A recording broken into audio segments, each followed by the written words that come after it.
Romanos capítulo 9, versículo do 8 ao 18, a distinção. Quer dizer, não são os que são filhos da carne que são filhos de Deus. Não são filhos de Deus simplesmente porque são judeus, mas os filhos da promessa são contados como descendência. Aqueles que creem na promessa, que é Cristo.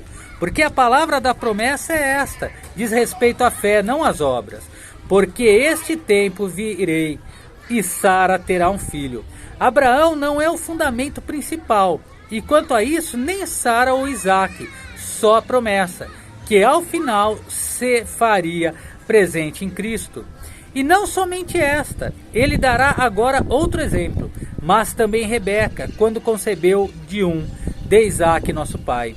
Paulo continua com a sua argumentação para desmentir a ideia da salvação nacionalista, como veremos, porque não tendo ainda nascidos, nem tendo feito bem ou mal, refere-se a Esaú e Jacó, que eram gêmeos, para que o propósito de Deus, segundo a eleição, fala do conhecimento prévio de Deus, ficasse firme, não por causa das obras, mas por aquele que chama.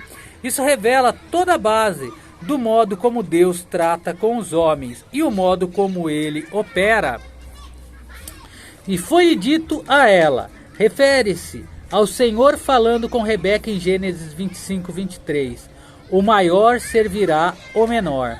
Numa análise espiritual, a natureza pecaminosa, que é a mais antiga no cristão, porque o cristão nasce com ela, servirá a natureza divina, que é a mais jovem, isto é, se o cristão seguir a Cristo da maneira correta. Como está escrito lá em Malaquias 1, 2 e 3, amei Jacó, mas aborreci Esaú.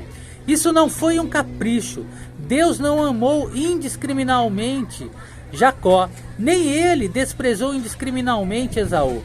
Ambas as paixões, o amor e o ódio, estavam baseados nas atitudes dos dois homens para com Deus.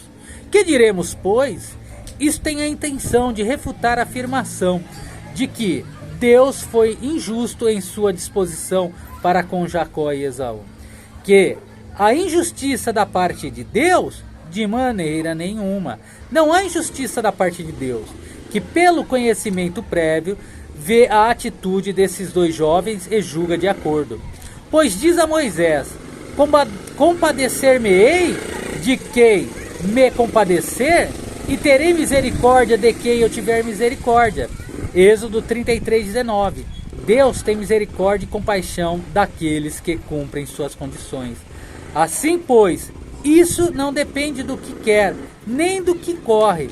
A misericórdia e a compaixão não podem ser ganhas ou merecidas pelo pecador.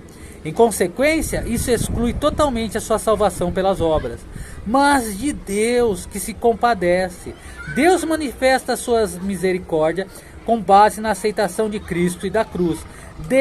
De outro modo, não há misericórdia. Porque diz as Escrituras a Faraó, Êxodo 9,16, para isto mesmo te levantei. Fala do Senhor usando o que está disponível, mas não forçando a situação em outras palavras.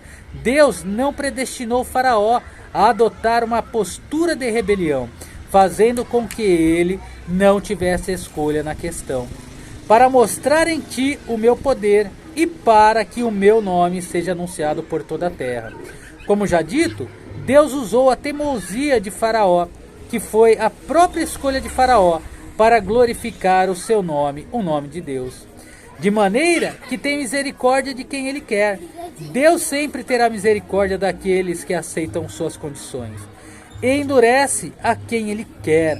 A obstinação para com Deus será respondida por Deus, forçando a situação ao fornecer uma situação que torne o coração mais duro ainda. Em outras palavras, se alguém quiser a dureza, então a terá.